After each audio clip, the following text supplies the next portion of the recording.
No, only joking, I'm not doing that stupid shit. Hello everyone, welcome to the Miles Offside podcast, where we talk about football, unless we don't want to, because our team is playing shit. My name is Chuck, I'm here, and with me, as always, superist of producerists, Mr. Ian Stimson. How the devil are you, sir? Not too bad. Not good news on the Peterborough front, but... I didn't want to mention it, mate. I know, but I crow about the victories. I should acknowledge the losses to scummy Wickham. Points per game, Wickham, fucking pricks. Points per game. Oh, I forgot that's why you hate... Is that why you hate them, or is that like a escalation? Do you remember... It is why we hate them. Do you remember a couple of weeks ago when I mentioned about going on the Lincoln forum and being super surprised at Sorry, hold on. First of all, there still exists a forums. There's still a thing, internet forums. One for the teenagers there. Believe it or not, yeah. During the Peterborough Lincoln game, I did mention it, I'm sure. I went on the Lincoln forum and because it was linked by a posh Twitter account type thing, and they hate us. And like, we don't really know they exist. And it was sort of quite delightful, you know. It's like, oh, this is what it must be like to be a big team. You know, where you've got haters that you didn't even know about. Pretty sure that's what Wickham are like with us. They got promoted that season, and I'm sure they didn't look backwards, and our absolute vitriol, because we were in form and probably would have overtaken them that season. I'm sure it just doesn't even register with Wickham fans, but we hate them. They should have bloody looked backwards, because then they've realised how quickly League One was catching back up with them again. Well, but I'm not even in a position to talk about that, am I? But did you delve into? Did you through your way into like figuring out why Lincoln hate you? Well, no, I mean they're obviously vaguely local, but. Are they? Okay. Well, yeah, it's sort of about, I don't know, what... My English geography is so bad. 50 miles north. I mean, it's about as near as Milton Keynes probably is, and I do hate them. But... Yeah, but I feel like Milton Keynes, like, everyone hates it. Yeah. You know, it's just a real missed bonding opportunity for the country is all understanding how shit Milton Keynes is. What worries me, though, is always good for our international listeners here, all three of them. Shout out Barbados. Experience, yeah. Yeah, Virginia. What worries me about that, though, is in 20, 30 years, people are going to forget, and everyone's going to just see MK Dons as a normal team and not like a shithouse stolen situation. It's already been close to 20. I know. They've got young fans, Chuck. Young boys and girls are going to watch MK Dons, and it makes me sick. Yeah, but they grow up in Milton Keynes where they can't get like fibre broadband and shit. So, it's a double whammy. These poor kids, we need to rescue them is what we need to do. What? And bring them to Peterborough? Probably not. Save us from the Red Bull headquarters and bring us to asbestos land. Like a toil down in the asbestos mines. Play with as much fire as you want. You can't burn this one down. Anyway, if you have listened before, well, you knew what was coming there. If you're new, well, it's been nice knowing you. Catch you next time when we rebrand or something like that. But we are normally one American and two Brits, but the American one is absent this week, sadly. He's not like ill or anything, I don't think. Working, I think. Oh, slave to the man, nose to the grindstone, and other idioms. So, we're just going to chat a bit of shit. Normally, we do it as a tripod, and then we have Patreon specials where we talk a lot more about FPL. We do, about our fortunes for the seasons and stuff, and so we thought we'd do a bit of that today. But before we get to the fake football and indeed the real football, let's delve into the murky world of rapid fire news. Our top story this evening, Antonio Neal is a piece of shit. This is the young man, well, I say young man, 24. Who 24 decided to text racial obscenities to Ivan Toney. I believe it's on Instagram. Apologies, I am not down with the kids. Following their delicious 2-0 win against Brighton, which might get a mention later on. There have obviously Brentford came out with a great statement of support, declaring this as disgusting racist abuse, and that Ivan will receive the full backing from the club and from the Brentford fans, who we've already seen condemning the abuse. Exactly this reason, and I'm sure there's been tons of times where Ivan hasn't come out and shared these things, as well as pretty much every player of different ethnic minorities in the Premier League. There was a bit of a backlash from people saying that it's wrong and he shouldn't be using his platform to out these people. Of this parish, we say, fuck you. If you're a racist piece of shit, we're going to tell the world you're a racist piece of shit, and we hope it fucking ruins your life. That about that's perfectly right, because it's one thing if it's a 14-year-old still old enough to know better 24, go fuck yourself, mate. You know, actions begat consequences. Biblical, probably. You know, that's what happens. There are consequences in this world, or there fucking well should be. And well, so, there should be, mind. and sadly, because in a great thing for red tape everywhere, company Meta, who I don't know, it's like the Facebook rebrand. They made some shit VR thing where they're trying to figure out how to give people legs or something. They said that because a form wasn't filled out or whatever by 2 people, they're unable to investigate the incident. So, right, okay. Despite there being evidence, and many people, and I don't approve of doxing, if you know what I mean. But within moments, people had found his mum on Facebook, where he apparently goes to university, where he works. Like it was all easily found. So investigation really does have to stop there, does it? Okay. Hopefully the police won't be quite so lax with their investigation. Because hopefully not, and it needs to be dealt with seriously, especially as we come into Black History Month at the minute, I believe, and the reason that the knee has come back in games, and all of a sudden we have racial abuse coming back straight away. I mean, we didn't really mention it the other week, but obviously there is still an ongoing investigation involving Liverpool, and Jordan Henderson, I believe, around the same. And it just goes to show that these conversations, these gestures, these everything we can possibly do to stamp this out and shine lights on it in the public to stop people from being abused in this way. It's you run out of exasperated, baffling ways to explain it. And if this is how I feel as a white person just trying to be an ally in this situation, fuck, I have no idea what people who are actually on the receiving end of racist abuse must feel like. And every time, that's why we just want to keep going to push that. Next story. This is a bit of a sad one, but also can be quite positive.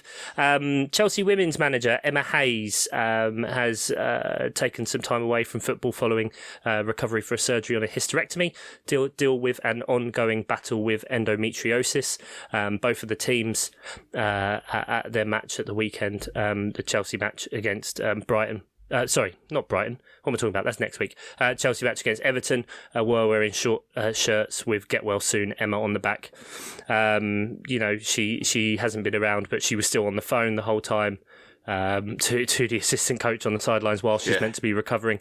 And we just wish her all the best. And she's an absolutely incredible manager.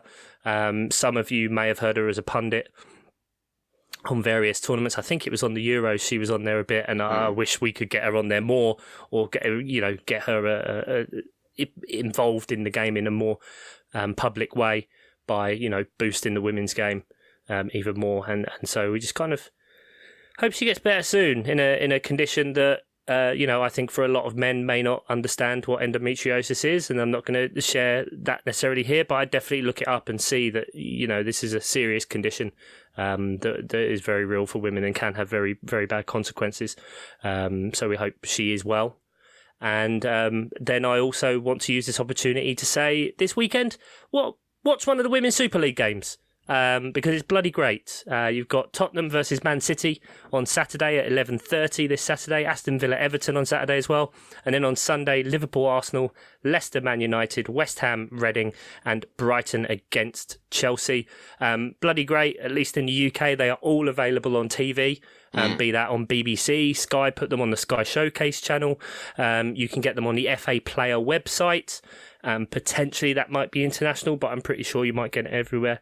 Started getting involved a lot more with watching women's football, and especially after the success in the Euros, and I think we all owe it to big up that game. Yeah, definitely. I think from a purely professional context for me, the channels are all giving the women's game proper coverage. I've said it before, and it really should be rewarded with your eyeballs, because that's the only way that sort of thing continues. Is if they're going to get the viewers for it, which it absolutely deserves. Because as I say, the coverage is brilliant, and it's such a massive up and coming thing. Massively, now. Yeah. It needs to be. Yeah, really great. And even if you get the opportunity to go to the game, I mean, I went to Palace Women in the Championship, played at Selhurst, and 6 of us went. It was 4 adults and 2 kids, and it was £20 for all 6 of us. When Liverpool played, they had the Merseyside derby at Anfield. They were charging £7 tickets.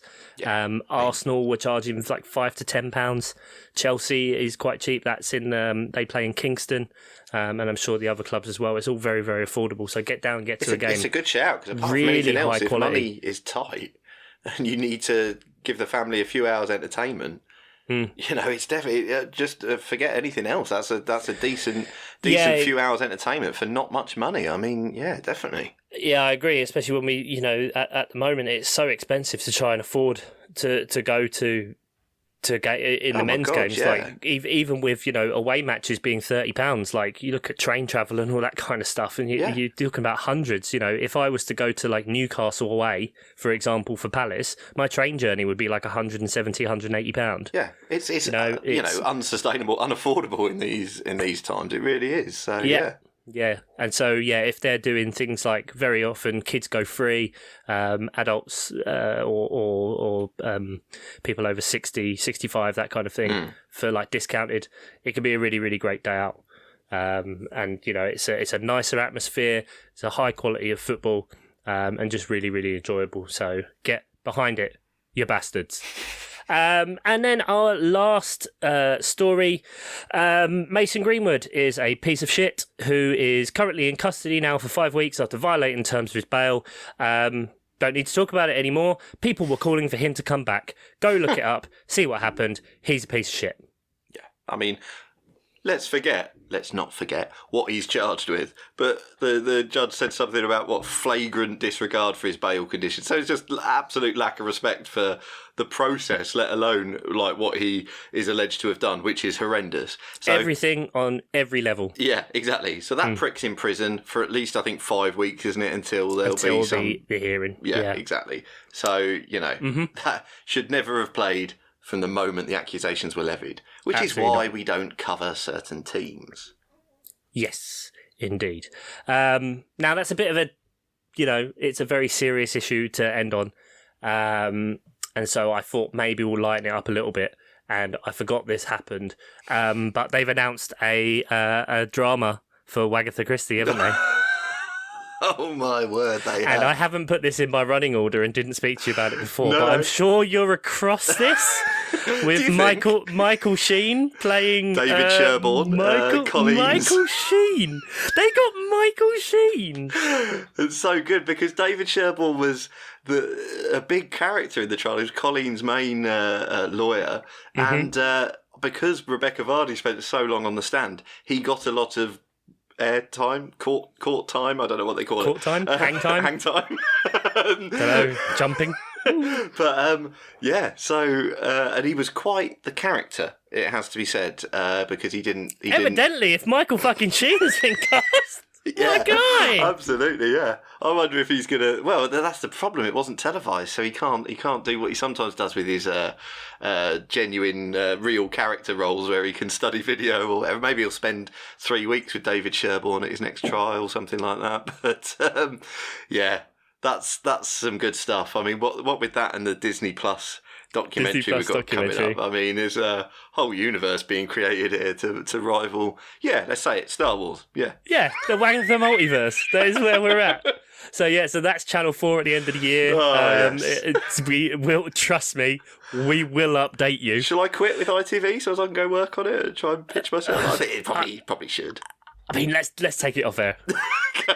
It's probably a good idea. Let's talk about your career decisions. I'm working on it. Maybe speak to your wife. Fair point. You've thrown everything away for what? Look, this My passion project. Don't you suffocate me. Don't stifle me. Yeah, that's going to go well. Well, exactly. Cannot wait for that.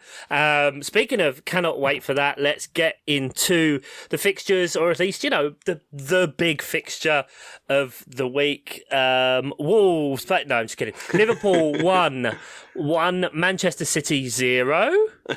Question mark. What?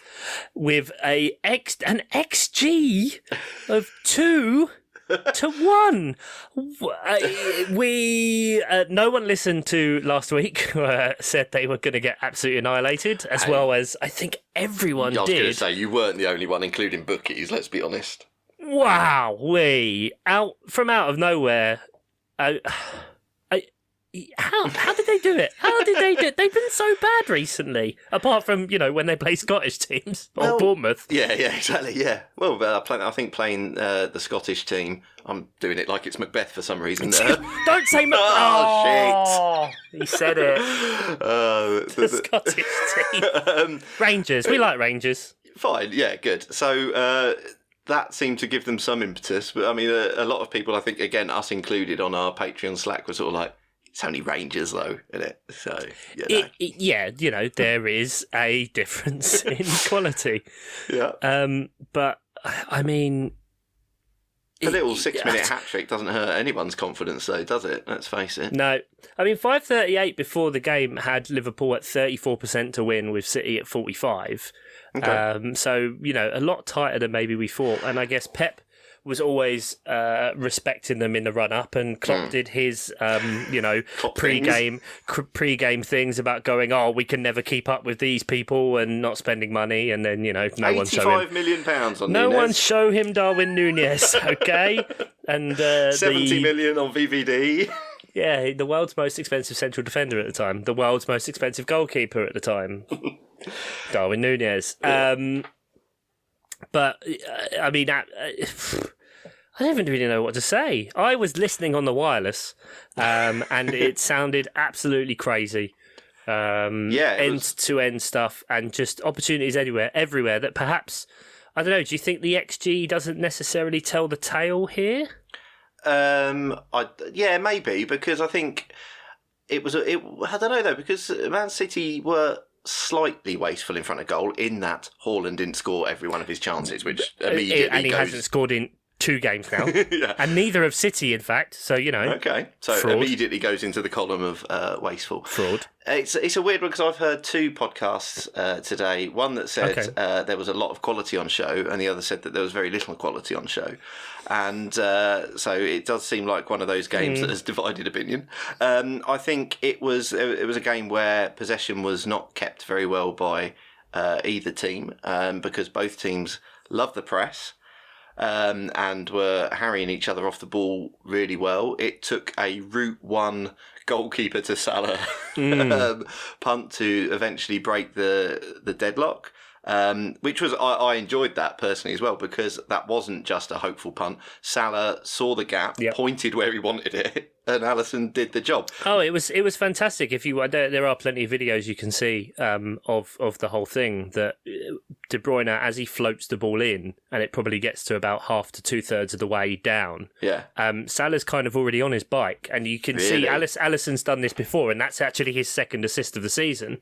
That he sees that coming and plays the ball. Now, Salah has to do quite a lot and has to position his body well and hold off Cancelo, who kind of went a bit too early, maybe a bit gung-ho on it. Yeah, it was a slight mistake from him as well. It wasn't just Liverpool's making, but yeah, it was interesting that from such teams of high quality, a Route 1 goalkeeper, to strike a goal. After all of his complaints about managers like Sean Dyche, it was quite funny. You're complaining about long ball. He doesn't like long ball, does he? Oh, when it suits him. There was a bit of strange. I mean, beforehand, at least on social media, Pep doing his Pep thing of changing the formation, going for 3 at the back, which maybe stifled them a little bit. I mean, you look at their heat maps, and it was the usual thing of Cancelo playing out on the wing and all that kind of stuff. But I thought maybe that would have been to counter Liverpool playing 2 up top, which they then didn't do.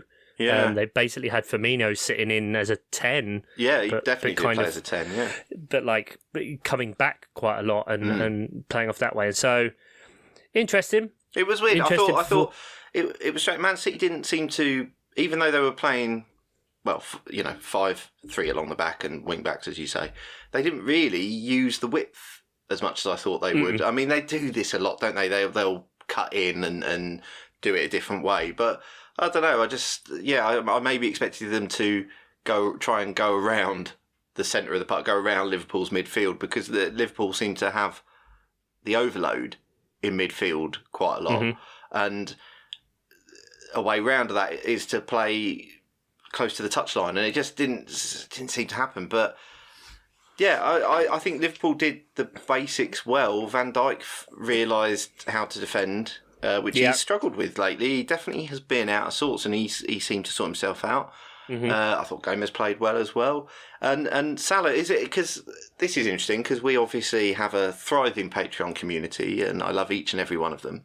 But, we were talking today about the Liverpool-Man City game on there, and I said, Salah looked, close to being back. He was more like his old self. Obviously, he had the hat-trick in the Champions League. But, Andy and a couple of others mentioned some stats, which, suggested maybe he didn't have quite such a good game, shots on target being relatively low, things like that, which is absolutely valid. But when I came back and I wanted to reevaluate my opinion, see if I'd got it wrong, and I watched... And if you were going to do it right, you weren't going to do it on there, you were going to take it and put it on as a matter of public record. I've got a mouthpiece. I can use it, yeah. I can shout louder than you. No, but I don't think anything that was said on the Slack was wrong. All I'm saying is that I came and watched it back, and I thought a lot of what Salah did that was really good was because he was playing centrally and he did it off the ball. And I thought he took players with him quite a lot, and a few times fucking Nunes could have passed to him. That might have been nice. Oh, geez, that's where the XG kind of comes into it. Probably doesn't even, because if he squares that ball, didn't they have a 3-1 at one point, and he decides to, specifically, rather than just pass it straight across. He had about 5 seconds where he, Man City didn't seem to, and this is not like them, didn't seem to see the danger from Salah. Well, and what can you do when it's 3-on-1 as well? But he had about 5 seconds where he could have made that pass, where he's in possession of the ball. It's not like I'm saying he had 5 seconds to think about it. He had 5 seconds where he could have done it. And Salah must have been screaming at him. And that was pretty poor. But I mean, that's a one-off moment, Well, it's a one-off moment that seems to be a bit of a pattern with Nunez. Right? And I don't necessarily think that you can, he can say, I don't really understand the manager.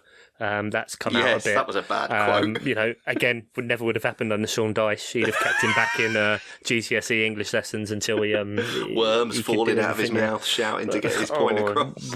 Wiggly worm on the end of it. Anyway, but Luis Diaz had the exact same thing. I swear, he came in and struggled with his English, but he took to life a lot better. And I think that kind of stuff just kind of goes beyond football education or a language or whatever, and not being able to make the right decision in that moment, recognising that you are Liverpool in this situation. You are currently, now 14 points off the top after the win, and you're playing one of, if not the best team in the world, and you have the opportunity for a 3-against-1. It's not a time for the striker to back himself, as it were. You play the percentage there, and so I think that's just a bit of a naivety that needs to change, really, because we've seen for years and years now how Firmino in that role, being completely selfless, but still having the quality is what's helped Liverpool in those, the Salah versus Mane narrative years and all of that kind of stuff. Yeah. So that could have backfired in a big way. Obviously, they had the goal disallowed. And a few other chances. That's the other thing, isn't it? Refereeing. I mean, I don't know what you think about it, but it was. Well, they've come out conclusively and said on that one that if they didn't do it for the was it Haaland on Fabinho? Fabinho, yeah. If they didn't do him for that, he would have been done for kicking out of Alisson's hand. So it's kind of irrelevant. I suppose it is irrelevant. You're right. It was just an interesting refereeing performance because he let I've heard a lot of commentators saying he really let the game go, but for once it was never got nasty. Oh, you did? Well, I don't think it got nasty. I don't think nasty as in violent, but Bernardo Silva holding on to Salah's shirt so much that when he gets thrown to the floor, he does a fucking lariat throw on Salah, which then causes Klopp to just lose all sense of himself. And something that has rightly now, been critiqued at, and the reason he obviously got sent off, which stopped a City counter-attack. Yes, sometimes referees stop the game to send a manager off. Yeah, I heard them on, I think it was the Ramble, call that a tactical foul mouth. Oh, that's good.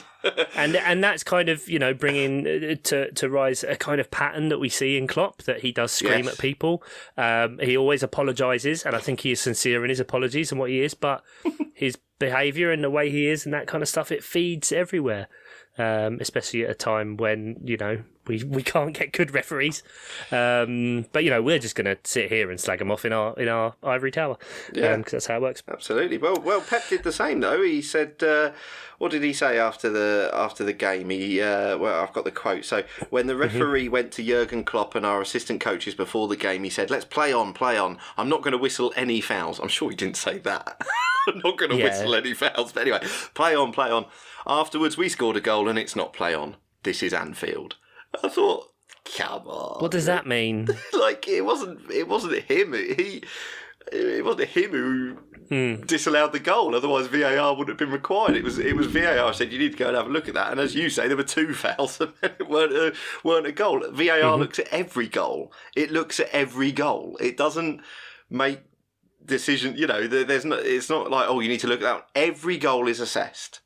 In the previous 20 seconds, and there were 2 fouls, so it wasn't a goal.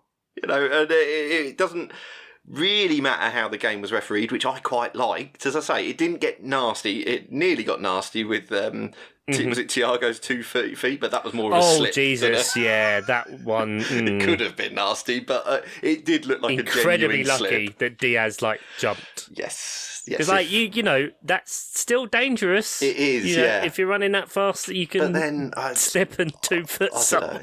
Yeah. If a foot had been planted, it might have been quite nasty. Agreed. Yeah. But I enjoyed the game. It was a spectacle. It got more intense as it went on, and it was.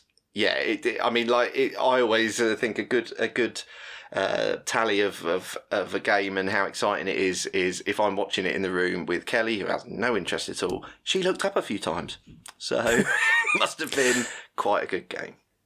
Yeah, it was to tell you to turn it down, but I did keep turning it up because it did sound great. But she acknowledged you. That's what's important. That's all that's important. Do you think? I guess to kind of wrap it up as an overall, do you think this is? Do you think it's a bit of a one-off for how we've seen Liverpool, or do you think it's a sign that they may be back, as it were? I think it's a hell of a confidence boost because, as you say, no one gave them a chance really in this, and some people thought it was going to be an absolute drubbing, and it wasn't, and it was I don't know how to deserved victory because I think Man City could have easily scored, did indeed score, but it was chalked off. But I think they were good value for their 1-0, and I think they could use this as a springboard to kick on. But we've got to see a bit more consistency. We've got to see them not just getting up for a Man City game. You got to get up for your Fulhams and your Bournemouths and your Brentfords as well because they are the teams behind you. They got up for Bournemouth last time. They did. Done a 9-0. But yeah, that's exactly right. And if we look at their 5 games now until we hit the World Cup, they've got Napoli and someone else, Ajax, in the Champions League coming up. But West Ham, Nottingham Forest, Leeds, Tottenham, Southampton, minimum 12 points. Has to be from those games, right?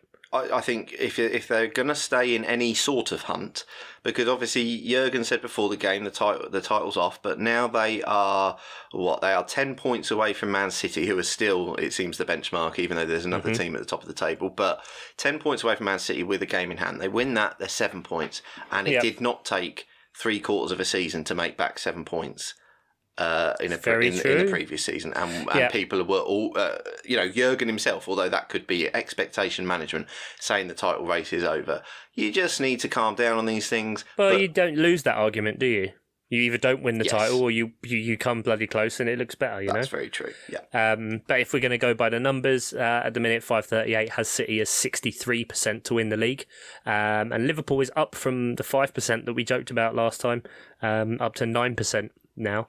And like you said, they've got that the next game where they can catch up on City a little bit, but big fixtures. Anything to say on the City side? Anything really? Not really. We don't normally talk about them because we're not good. Sorry, say again. Things. We don't normally talk about them because we're not necessarily good at breaking down all those things. But it's hard to analyse Pep, isn't it? Yeah, this is true. I mean, I'm just not a fan of him kind of going to the Thomas Tuchel system with it. So. Yeah, that's interesting. I mean, I think it's interesting that he played a Liverpool team not in form and changed his system, and I think that is a little bit unpep. Well, is it unpep-like to overthink something? Who knows? No, it's very, very on brand. Yeah, but I don't know. It almost felt like he. Maybe they gave Liverpool too much respect, but I think probably at this point he just wants to give himself a bit more of a challenge. Just win the league on hard mode. Like, he got Haaland. Everyone was saying, talking to him about that there was petitions to have him removed from the Premier League that were going to be debated in Parliament. And he thought, well, I guess I'll counter that by just, Fair enough, yeah. Yeah. Could be that. Could be that. Let's move on to the next game. And Ian, I'm going to need you to cue up the jingle. Oh, they're better than they ought to be.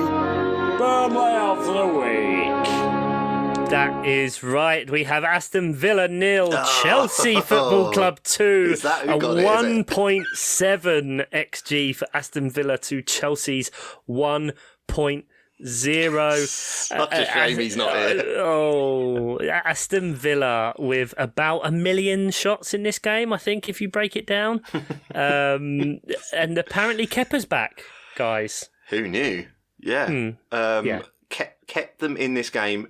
No hint of exaggeration in that. Absolutely kept Chelsea in this game. Because minute. Obviously they scored pretty early, Chelsea, through a mistake though by Ings. It wasn't through anything. Do you think Mings, sorry. I was trying to work out who was more at fault there, Mings or Martinez. Well, yeah, that's a fair shout. And Martinez didn't cover himself in glory in the second goal either, so it wasn't a great performance. It was certainly a tale of two keepers there, weren't it? Because, Martinez did not do his team any favours. As you say, he has to take some responsibility for that first goal. And the second goal, I don't really know what he was thinking. It just seemed... He just seemed like he left a huge gap for Mount to shoot at, and Mount's in great form at the minute. Went, yes, please, I'll have some of that. And great form at the minute, as in the minute of that game, because he scored one goal in that game. Well, because I think he's been selected. He's been playing better under Potter. More so than he had. He's been taken off at 45 on occasions by Tuchel, or started on the bench and got the odd half hour, which for me seems utterly bizarre, because I think Mount is someone they should be looking to build the team around. And I think Potter. I think he's a Potter player in that he can do. I think he's everyone's player. Yeah, maybe. Every manager has just played him. He just loves. He's just happy, and he Tuchel loves running around a lot. But Tuchel was fucking awful. Okay. He is absolutely that first half a season blinkered everyone. We all were fooled. He convinced them to spend 100 million on Lukaku and then gave him back.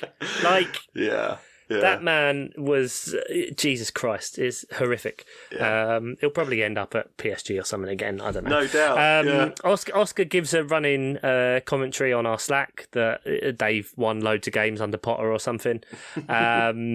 And my only other takeaway from this is that Kepa can save shots when the ball gets hit straight at them. So 7 shots on target for Villa helps that one. There was one good save in there. There was one amazing save. Yeah, it was like quite down by his side. You know, I could have saved a couple of them. Right, that's all I'm saying. The Villa side of it here, because we were all really high on a sort of Villa revolution after the Grealish and the money and the all their owner comes out and says smart things and something about Moneyball and we got Gerrard in. They're bloody shit, aren't they? Yeah. Yeah, they really are. They really got unlucky here, and they seem to be turning up against the big teams. They got it was 0-0 against City, I believe, and obviously massively underperformed here to get something. But I mean, Leon Bailey hasn't really done anything. No. Buendia, I know he's had injury issues, but he's been there a couple of seasons now, and it's not really done anything. Coutinho's absolutely, as soon as he got the deal, just evaporated. Yeah. Oh, it's the money. Yeah, but yeah, you're right. And it's the what's interesting is I think the Villa fans, even during this performance, where they were better than Chelsea for at least one half of football, if not more. And that's what matters. Of course, it does. Yeah. But like what I'm saying is, if you're a Villa fan and you're playing Chelsea, you think you're in for a rough ride. And Villa took it to them for a long time. And still, second half, few backwards passes, the boos start ringing out. And you're like, they're not happy. Villa fans are not happy. And it's because they're seeing what they've seen, which is a Gerrard team week in, week out. And they're not happy with it. They're not happy with the style of football because it's one thing seeing a defensive style of football where you're really not creating anything if you are nicking the odd point and you do, but nicking the odd point shouldn't be where Villa are at for the amount of money they've spent. No. For the manager they've got, as in profile, it should not be nicking the odd point and performing well against Chelsea but nothing comes of it. That's where fans get upset. And even in this, which was a battling performance from Villa, took it to them. There were still fans, both, like I say, in the second hand when there was backwards passes and they were just not really creating anything, booing, and then there were boos at the end at full time as well.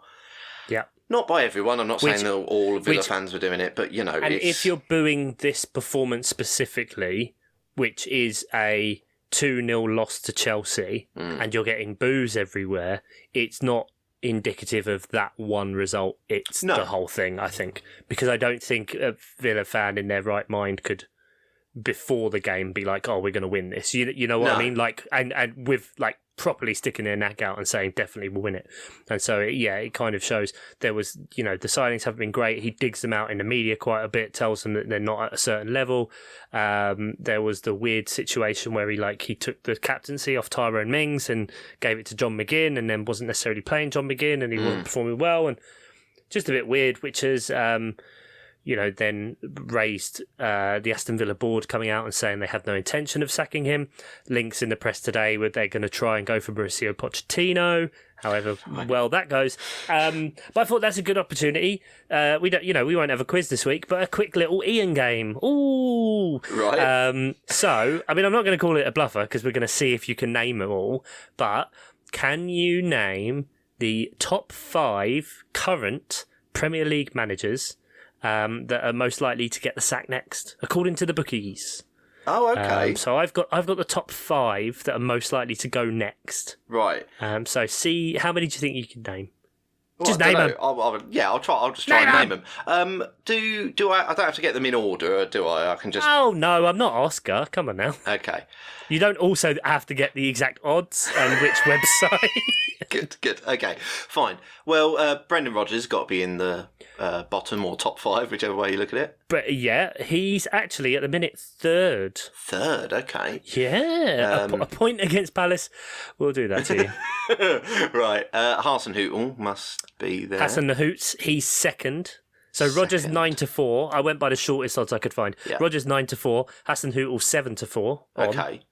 Gerard must be in there. Gerard favourite at the minute. Favourite. Evens I found for him. Now, let's have a think about teams that are down there. See, Steve Cooper would have been good, but the new contract gives me pause.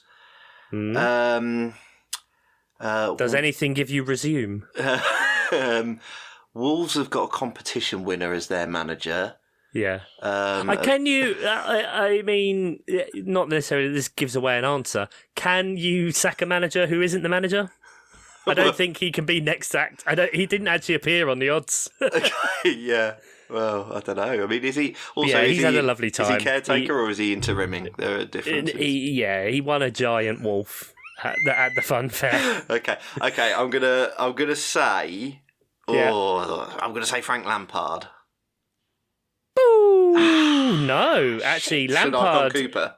You should have gone Cooper. Cooper is fourth. Jesse Marsh is fifth. Right. Cooper was 15-2. Jesse Marsh 10-1. Although Leeds are full on like mentalness. They generated like 2-point-something XG against Arsenal and had a penalty, and Patrick Bamford runs about the place. That's good. Oh, I've got floppy hair. Weirdly, sixth favourite, Jurgen Klopp. Now, that is interesting based on what we said a couple of weeks ago, innit? That, like, I think that's too high or low. I don't think he is the sixth most likely manager to go. There's a lot of it, when your favourite is still evens, anything could happen there. Oh, I see, yeah. So there we go. Gerard, probably gone by the time this comes out. I'm going to try and get it out tonight. Could happen. Could happen.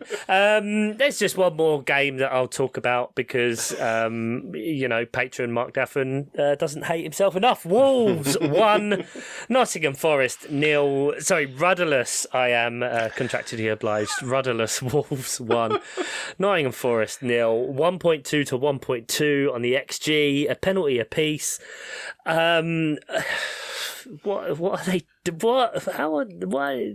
They don't look like they know where any of their teammates are going to be, and that is... I don't think they know their names. I think they need to start wearing name badges on the front of the shirts. That big space should say, like, pass to me, or you shoot, or my name's Jesse, or something like that. Yeah. So they just know. There was a video going around that Jesse Lingard did his initiation song the other day. Like, it's been months.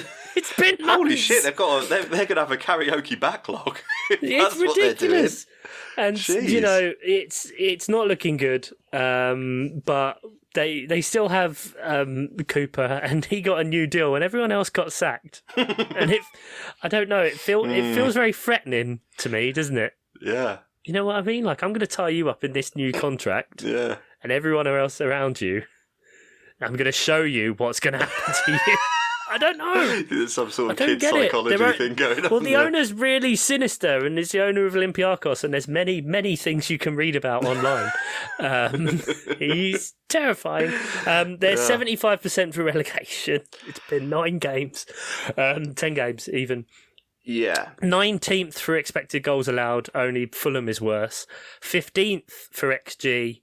An XG differential per 90, they are 18th, with only the 2 promoted sides worse than them, weirdly. And that's probably... they still have... Steve Cook still plays. Yes, indeed. So it's a problem. But I think what you said is right. About the World Cup break being very important for a squad like that. To learn each other's names. Yeah, learn each other's names, exactly. They should have to stay at each other's houses. Or go on a team building Pen pals. Yeah. But the problem is, of course, that we've got 5 games before that. And if they don't pick up enough points, then they're going to be adrift anyway. It won't matter whether they gel, because... You can't be... I don't think you'd be a promoted team and expect to stay up based on half a season's form where you've pretty much thrown away the first half of the season. Especially when you've got your Bournemouths and your Fulhams, who you would have expected to be out of the fighting way with you. They're up in 10th and 11th. And you've played them already and lost to both of them. Exactly. And I think it's a real worry because... a team like Leicester, well, there's no signs of it at the minute, a team like Leicester could kick on. A team like Southampton could kick on. We've got, proper Premier League experience there. And the teams that came up, I had them in the Predictor League, and we might go through it later, but I had the 3 teams that came up, I'm pretty sure I had them to go straight back down. And if 2 of them are pulling that far away from you, you're relying on, to stay up, you're relying on 3 other established Premier League teams to fuck up. Yeah. And that's a hell of an big ask if you can't turn it around. I mean, and you look at the next 5 fixtures up to the World Cup. They've got Brighton away, Liverpool at home, Arsenal, Brentford away, and Brentford at home and Palace at home. We all know which one they're going to win. But then, I mentioned, World Cup break, that kind of thing, a bit of a training camp, go away, warm weather probably, that kind of thing, learn each other's names, braid each other's hair. I don't know how it works. But then they come back and their first 3 games back are Man United, Chelsea, and then Southampton. So it's not like an easy-ish start. Yeah. January, you pull off Leicester, then Bournemouth, then Leeds, then Fulham, right? That 4-game stretch, end of January, beginning of February, that's it. That's where the season is, they stay up or they go down. Yeah. Because if they come out of that in a shit situation, they're in game week 24 and they're adrift, it takes Herculean efforts to come back up. But I don't think they're capable of. No, if they don't, if at that point they haven't strung together a few more wins, especially if they started brightly, and so it's a bit of a shame. Shout out to the Nottingham Forest social media account for having a picture with some baby wolves before the game saying it's playtime, to which the Wolves admin replied at the end, playtime's over, with an axe having chopped down a tree in a tree stump. Yeah. Steve Cooper found out and has since said it wasn't a good thing from the club and it wasn't helpful. It's done now. It won't happen again. Okay, that intern's been fired. To be honest, I'm here for it. I think it's brilliant. But it was more the fact that they deleted it. Their pre-match tweet, they deleted it. Well, after the result? After the result, they deleted it. Yeah, that's bullshit. You got to leave that up. You got to leave it up. You can't fucking do that. That's bullshit. Yeah, this is it. And that's a bit of real. Let's do. Should we do some fantasy? Should we do some FPL? We could do some FPL. So yeah, we do. This is what we do. For our Patreons, isn't it? Me and you doing FPL. And I say, hey there, sports fans. And hey there, Chuck. How are you? Hey there, Ian. I'm doing quite well, thanks. And this is an in-joke that about 10 people will get. Long time since I've spoken to you, yeah. But, we enjoy ourselves. We do. And we thought, exactly what you say, we thought we'd merge our main feed podcast with our FPL one this week. I'm going to get this out as soon as possible before the games start midweek for game week 12. I'm very conscious. I didn't know if I wanted to say what day it is.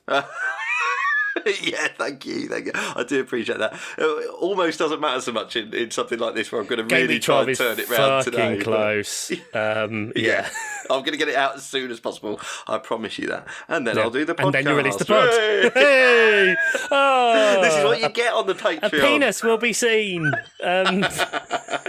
So, anyway, what we do is we'll go through some Slack questions that we get from our Patreons. Shall we talk about how we did last week? We talk about how we did last week. Yeah, we'll do that. We'll do that as well. I'm just sort of giving some background. Most of our Patrons are doing better than us, but it doesn't stop us giving them advice.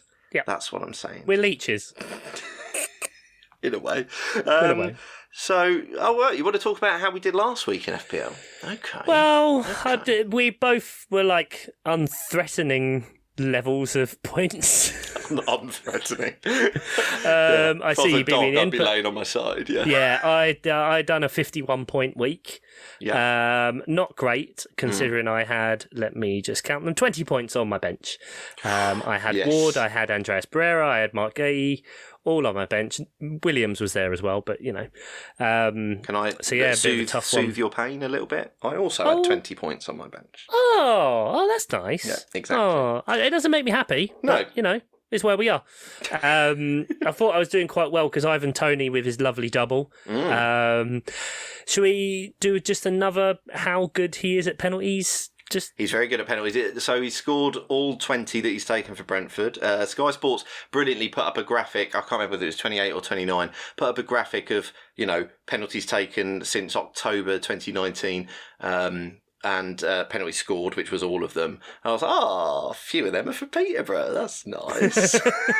That was the last one he missed was for Peterborough, wasn't it? Yes, yeah, he hasn't missed it. Yeah, the last one he missed was his 10th previous one for Peterborough or something mental. Yeah, Wow. Absolutely insane penalty taker. Doesn't look at the ball. Why would you? Just stare at the keeper. There was an interview, and he's fair enough because he changed his style and he said, "Well, the ball doesn't move." So and he's always like 2 steps away, so he always knows where the ball is. Exactly. Just kick it in the big He's onion such a bag, confident isn't it? penalty taker. Get him on the plane. He has to. If he doesn't go to the World Cup and doesn't play, and if England have a penalty shootout and he doesn't come on before, oh my god, that would be insane. that will be the one that he'll miss. Yeah, of course. Yeah. But yeah, so I started off quite well for the week. Did you have Tony as well? You probably had Tony as well. I don't think we've have got Tony. the same team. I'm full up of Mitrovic, Jesus, and Haaland. Kept Jesus Fraud. on the wild card. So I do not have Tony, but I do love him in a very real biblical way. So I don't know. I took a hit this week. It went badly. My initial transfers were fine. I think I did Trent. Trent was supposed to be out for 2 weeks. He was meant to be out for ages. And then he pops off the bench at the end of that The match. slug. I couldn't believe it. But anyway, I went Trent to Trippier, which was long overdue. Anyway, I went William again, another one. Williams to Saliba. Thinking about after the blank. Williams fucking played. I mean, I don't want him anymore anyway, but still, No, you're done with him. And then James obviously got injured, so I went to Webster, thinking that we might be able to get some points from the Brentford game, but no. So it went. I 57 minus 4, so it's 53. Maths. And it was a small green arrow, but I'm not happy with where I am. But you know, what can you do? Got some points from Salah finally, and I got. Have you owned him the whole time? Yeah. Yeah, sorry, I got rid of him the week before the wild card for Son. I remember I got his haul. Oh, yeah. And then I wild carded him back in because I'm really clever. And instead of doing what I should have done, which load up on Man City and Arsenal, fuck the blank, or think about it afterwards and just get some points, I fucking tripled up on Liverpool thinking they're bound to turn it round, and of course they haven't. So now I'm stuck with Salah because I'm sort of I've probably got to keep him for next week. I don't know what I'm going to do after that, but I have to get a triple up of Arsenal and City, and it's just poor. But shout out to Jose Sarr, who got me my highest scorer, my fucking goalkeeper, getting a clean sheet and penalty a penalty save with a broken wrist, apparently. With a broken wrist. And 3 bonus points. Always captain your goalkeeper. That's the rule. Always. Come on. That's the rule. Any big regrets from your week, or are you generally happy? What's the crack? Starting this podcast, but that's just a recurring theme. But no, I don't necessarily think so. I think, like most people, was just banking on City more than anything, but then it just would have bumped up the average massively. So I don't necessarily think I would have made any ground. Kevin De Bruyne doing nothing is a bit shit. Cancelo, Martinelli. Maddison and Zaha, I had both of them, and obviously I benched Gay because I had Maddison, and so the 0-0. Maddison didn't, got booked for diving. I know, and is now out for the next week. So I benched Anderson because I was like, I don't want him playing against Maddison, and that's 5 points or whatever it was on the bench. So very poor. We're foolish. We're both very foolish. Yeah. So yeah, but I mean, let's check in on our friends, all you guys listening, because this is the public league, as it were. We'll do the top 10. In 10th place, Martin Eyre, Barcelona. There we go. He's made it funny. Don't remember hearing that name before. Is that? Well, it's Barcelona with a lisp, isn't it? New entry. Yeah. They're out of the Champions League. Suckers, basically. And then they lost the Classico after that as well, just in case anyone wasn't aware and wanted to just have a laugh at them. Only so many levers in the world. Levers. Number 9, Atletico Bourneville, Lynn Hamer on 655. Owen Carr, Wees Wanderers in 8th. Saphira Gold in 7th place, down. 37-point week. Bad times. Ooh, but it is very tight at the top. That's on 662. Mike Wellman, Take On Me, Zaha, 664. Do I need another fucking car? I need another aha sort of... Anyway, go on. Yeah, I mean, you could just have the whole intro to take on me. That'd be great. Rubadinha Rapids, Toby Ackland, 676. Baby Jota, Gabriel Panaloza is 4th, 678. Vin Lee still hasn't changed his team name, but a 34-point week. 681. Joint in second with Eager Egan Yash Mishra.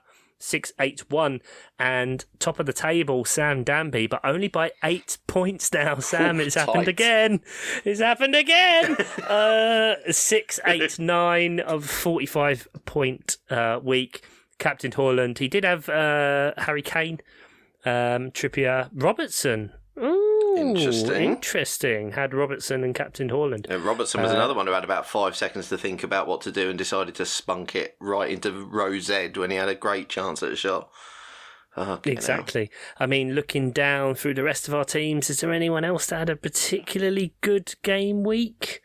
Not really. What are our positions? I'm 34th. In that league. There's not that many more people than that in the league. 612 points. Ian, 38th on 604. And you're above Oscar. Yes. Yes, that's the real quiz. In your on face. 602. Oh, John OG. He's been terrible all this year. And he got 65 points because he owns Mason Mount and Doherty. And played Danny Ward. What a guy. If you ever need to see a man with luscious locks, that man. So that's the league. Okay. That's the league. So we had some questions, some talking points, some other shit. Exactly. So we usually do this on the Slack every week. Me and Chuck will ask for some questions. And, because our Slack is a nice, small, tight community, you can get your questions answered, specific team questions about you tailored answered. But this week I put on the Slack, are there any questions? It's just me and Chuck this week. We're merging the main feed pod with FPL. So, let's try and keep them general if you can, so as the wider FPL listening community would be happy for them. Yeah, Sam be Danby, all inclusive. Sam Danby immediately comes in with, I'm planning a -4. James, Jesus and KDB to Salah, then Trent and Mitro, or I was thinking Nunes. Wildcarding out. I don't know what that means. What does that mean? Wildcard not an option, or he's wildcarding? Wildcard out. Wildcarding out of game week. I mean, I wouldn't take a week, -4 for. I'm sure he means wildcarding is out of the equation. But anyway, came in with a very specific question. Great. So, James, Jesus, and KDB 2, Salah, then Trent and Mitro. So you're talking about getting rid of an Arsenal striker and a Man City midfielder to load up on Liverpool and a probably unfit Mitrovic. I don't like it, Sam. I mean, James has got to go. I get that one.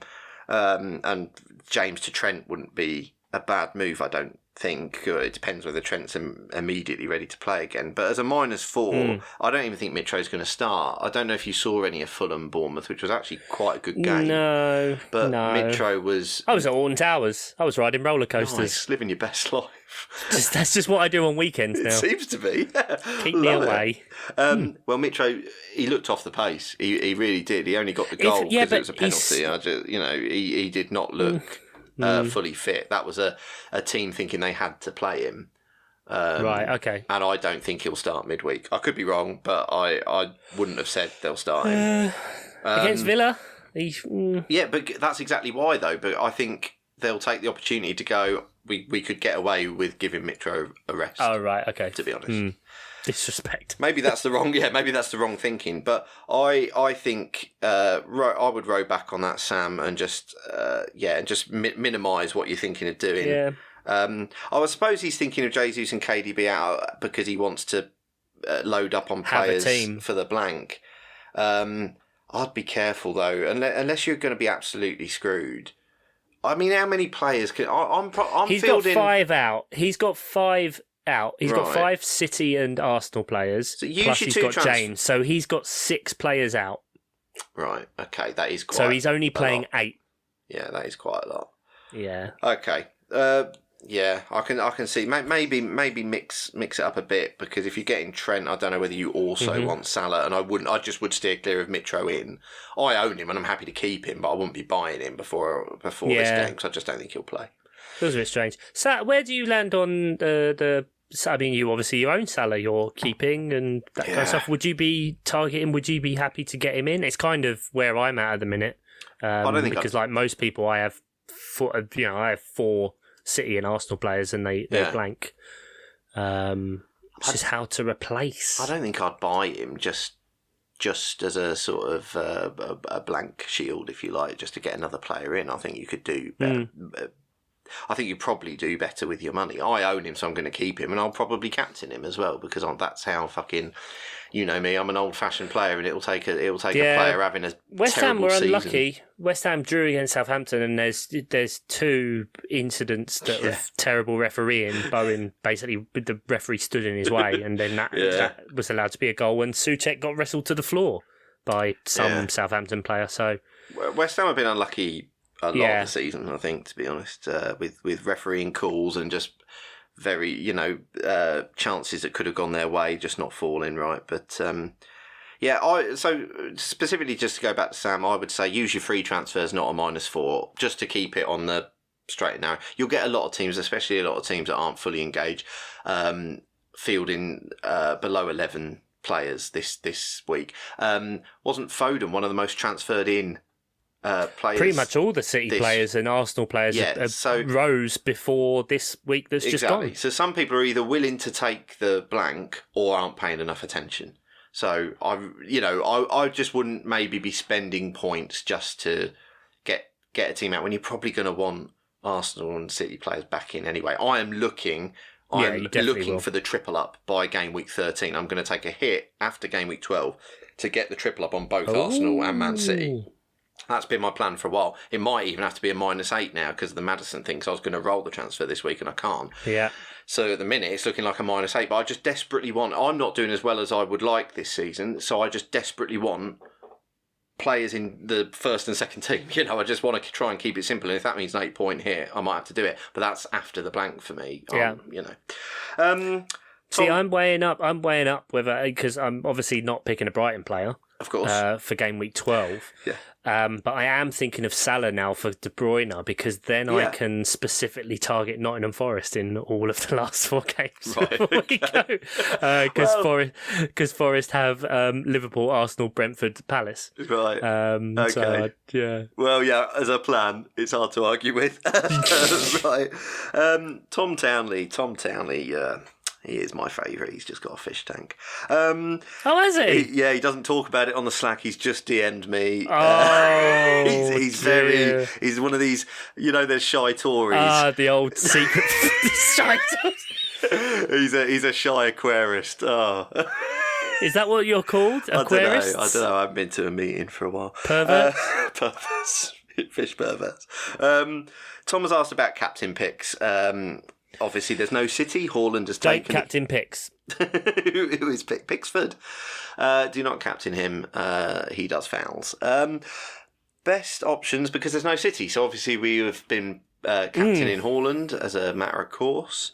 So who are the captain picks this week? Now that suddenly came into the fray for 1 week only. Because we'll all go back to Haaland. So who do you think are the chief captain choices this week? Salah? Yep. Salah? Yep. So you shouldn't get him in, but you should captain him. This is the thing. I know what I'm saying when I say it out loud, but I've got him, so I'm going to captain him. If I didn't own him, I wouldn't necessarily be buying him. That's all I'm saying. The problem is that there's not really a tasty enough fixture that you've probably already got someone in. If we look at kind of the standout fixtures on paper, Villa, Fulham, either team could win there. Yeah. So you could kind of understand. I mean, probably not captaining a Villa player, but owning one, I can forgive. If Mitro wasn't, potentially injured, that. God forbid. Andy has suggested Trossard as a captaincy. That's a fixture target, isn't it? Just like you said a second ago. I want to hate it so much more than I actually do, but I can see the logic there. Okay, right.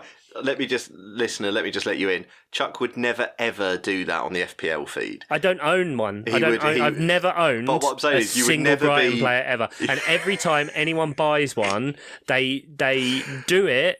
You all do it because you know the reaction you'll get from me. And I just sit there and I look at it and I go, okay, you know what you've got yourself in for. And lo and behold, you all went, oh yeah, I've taken a hit to bring in Webster. Oh, I've taken a hit to bring in Lewis Dunk. Look what fucking happened. There we go. Look at what you've done. That's more authentic, Chuck. Thank you. You're welcome. I fucking hate them. But, you know, if you are going to look at player who sometimes gets some goals against the shittest team in the league, some offence, Mark, you know, you can't do worse. But Chelsea against Brentford, I don't necessarily think that's as nailed on. We could probably... I was considering transferring, because I'm going to get rid of Maddison. It's just who for. And I was considering Sterling, but there's no form there, and I'm not even sure we won't get rotated out. Buying him because of his price, really, more than anything, on the hope but that he'll do something. Because I thought about the same. I thought about getting Sterling because I can do that. And Chelsea have a decent enough run. Brentford, Man United, Brighton, Arsenal, Newcastle. It's not the worst run, and they've been doing stuff. But otherwise, I mean, other teams with a good fixture: Palace, Leicester against Leeds could be all right. Liverpool against West Ham. Southampton have Bournemouth, and then I've just remembered who my captaincy is currently on. Is Kieran Trippier. Really? Oh, currently. I don't mind it. That's Everton, isn't it? Of course. That's Everton. Everton away. So, you know, we're talking about other players. Can you get a Callum Wilson in? Alan Saint-Maximin is out for a while. Alexander Isak is out for a little while. You know, a Bruno Guimaraes, he's really affordable. Remember, at the minute, you're in a 5-week punt situation now. Yes. So anything you do is undone in 5 weeks. So it doesn't matter if you bury yourself down into a dark hole of sorrow and you end up with like 3 Villa players and everything, because you can just Thanos snap your team out of existence come November. So it's worth bearing that in mind, I think, sometimes when you're making moves, that especially if you want to do something a bit different, now could be a decent enough time, although you're probably going to want 3 Arsenal and 3 City players afterwards. This is the thing.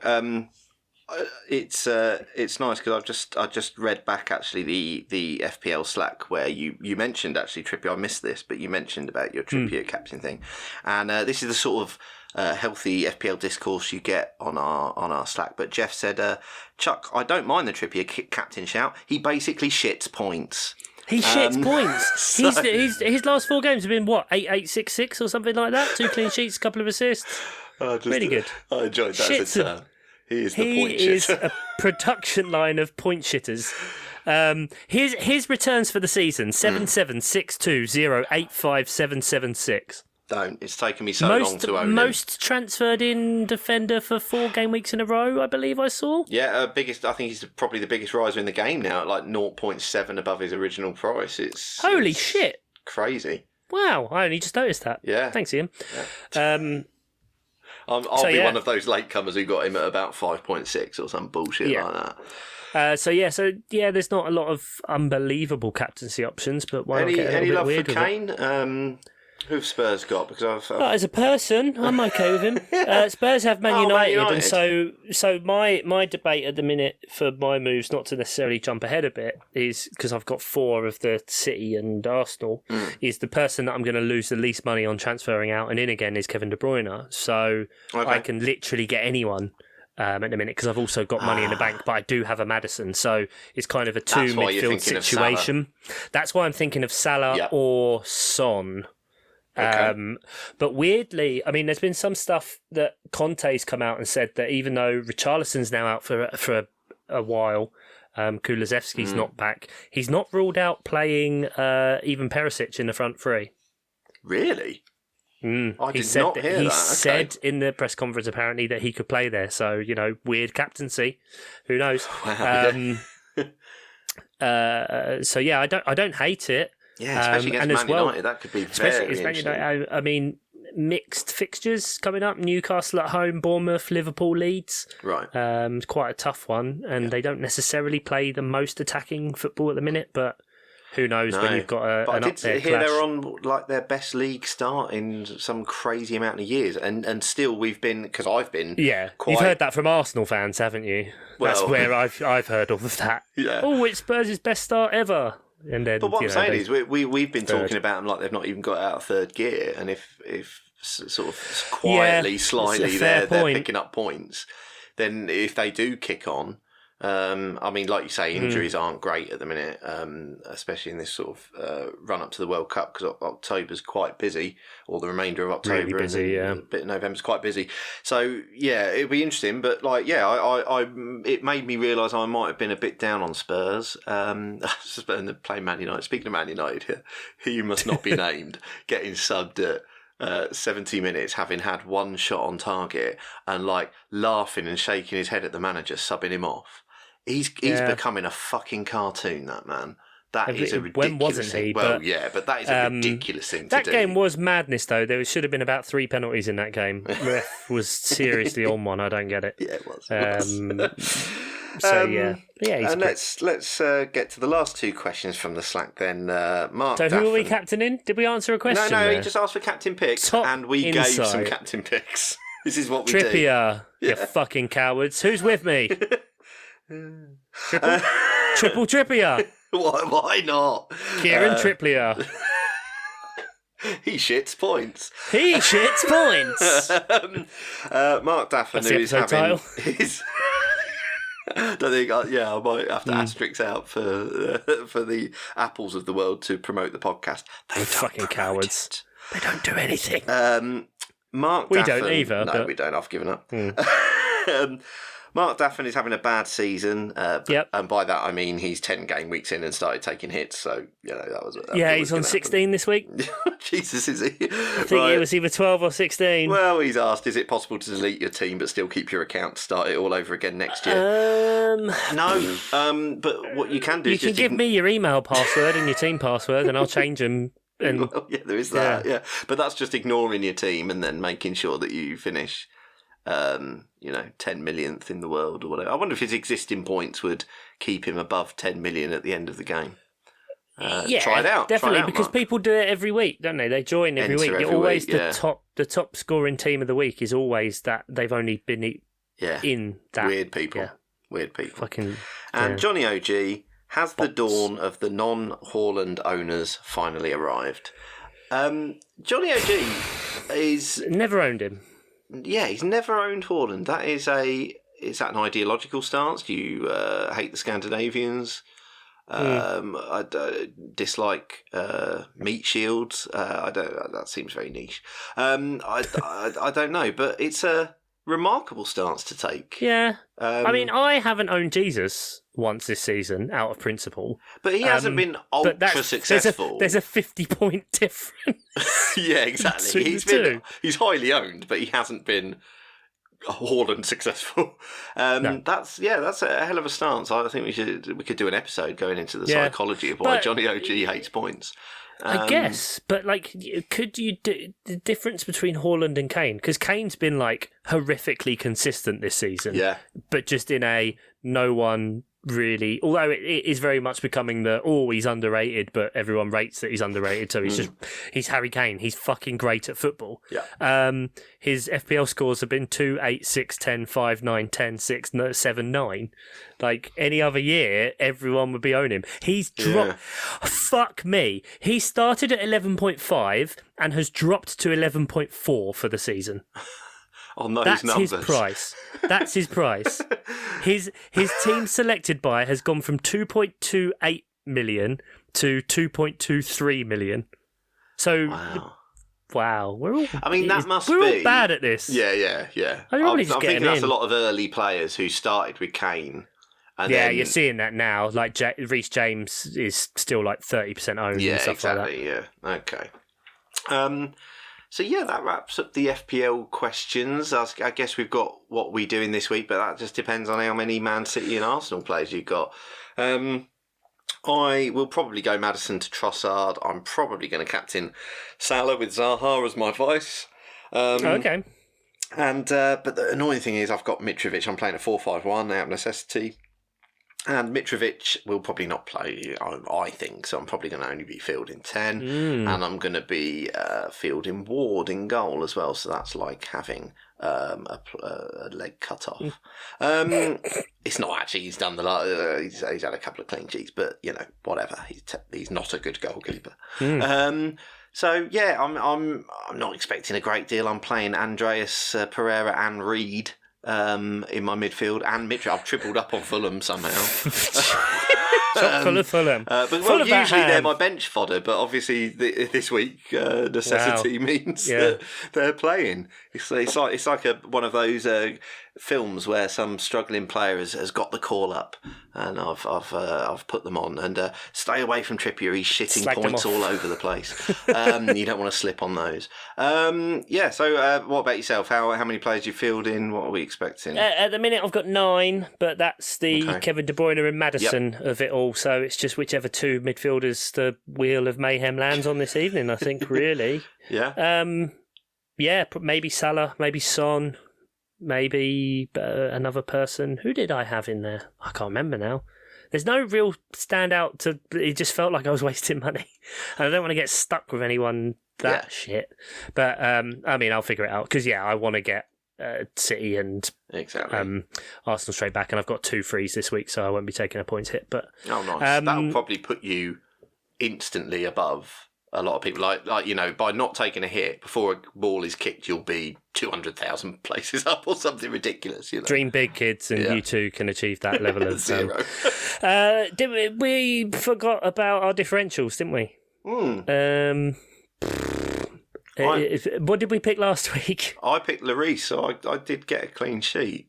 Oh, you're such a dickhead. I shit out the clean sheet by picking a goalkeeper. You shit out just a clean sheet. Who did I pick? I can't remember. Let's have a little fill. What should we talk about while I look for? You could always just edit this out. I could, but it's but I didn't want probably to do any editing. gonna stay in. It's the game where we pick players under 10% to give you some you had ideas. Scamacca. Oh, Scamacca, he missed loads of fucking opportunities. Played though, Yeah, played. So that's the real quiz, isn't it? Didn't get booked. Good. Oscar picked a shit Chelsea player. Yeah, Jorginho. Oscar is doing a self-imposed rule in our. This is a differential game. We pick a player under. In case you didn't get it from the song, we pick a player who is under 10% ownership every week, and then we tally up the scores. Chuck absolutely destroyed me last year, and somehow it's flipped around, and I'm absolutely destroying the pair of them this year.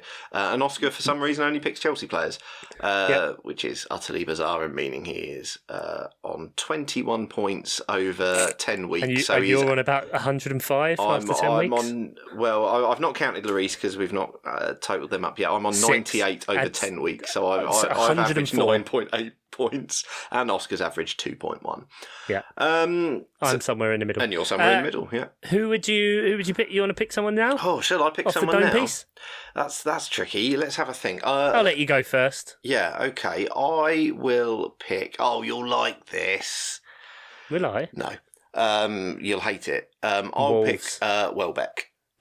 He is in my differential. I've got say it quietly. I've got another FPL team, and so have you, where we just play a differential game. I forgot about that. I should really put in more effort. One of our Patreons has been running a differential. This episode is so fucking niche. No one's listening to this. Where your whole squad has to be under 10% owned, so it's a mine for this sort of thing. And I'll go Welbeck. You'll go Welbeck because they're playing Enfo. And I know you won't pick that, so it doesn't even matter if it were my first pick. No, not even a chance. Should I pick? I'm probably going to pick a Newcastle player. I might pick Jordan Pickford. He makes some saves. Well, I'm going to pick Bruno Guimaraes. I said him before. You're all over the shop there. I'll pick Bruno Guimaraes. Okay.